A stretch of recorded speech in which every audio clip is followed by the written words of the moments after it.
एक बार स्वामी रामकृष्ण परमहंस नागा गुरु तोतापुरी जी के साथ धर्म अध्यात्म संबंधी चर्चा कर रहे थे। सर्दियों की ठिठुरती हुई शाम थी। पास ही में एक धूनी जल रही थी। उसी समय बाग का माली वहां आ पहुंचा और उस आग से अपनी चिलम भरने लगा। तोतापुरी जी ये देखकर क्रोध से आग बबूला हो गए। उन्होंने उसे डांटा भी और साथ ही 2-3 तमाचे भी जड़ दिए। ये देखकर रामकृष्ण परमहंस को हंसी आ गई।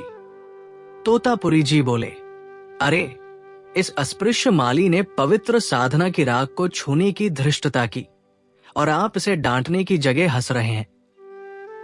रामकृष्ण परमहंस बोले, मैं तो ये सोचकर हंसा कि आप एको ब्रह्म द्वितीय नास्ति अर्थात इस संसार में ब्रह्मा के अतिरिक्त दूसरा कुछ भी नहीं है के पक्ष में बातें कर रहे थे और अभी आपने आग और नौकर को अलग अलग मान लिया। क्या इन दोनों के अंदर एक ही ब्रह्मा नहीं है जो आपको दोनों के साथ अलग अलग व्यवहार करने की आवश्यकता जान पड़ी? एक पवित्र और दूसरा अस्पृश्य लगने लगा। तोतापुरी को उनका कहा समझ आ गया। एक राज्य में एक दानी राजा रहा करते थे। उनके महल याचकों की भीड़ लगी रहती थी। एक बार एक संत उस राज्य में पधारे। उन्हें राजा की दानी प्रवृत्ति के विषय में पता चला तो वे राजा से मिलने पहुंचे। राजा ने उनका यथोचित स्वागत सत्कार किया और पूछा, महात्मन, मैं आपकी क्या सेवा कर सकता हूं?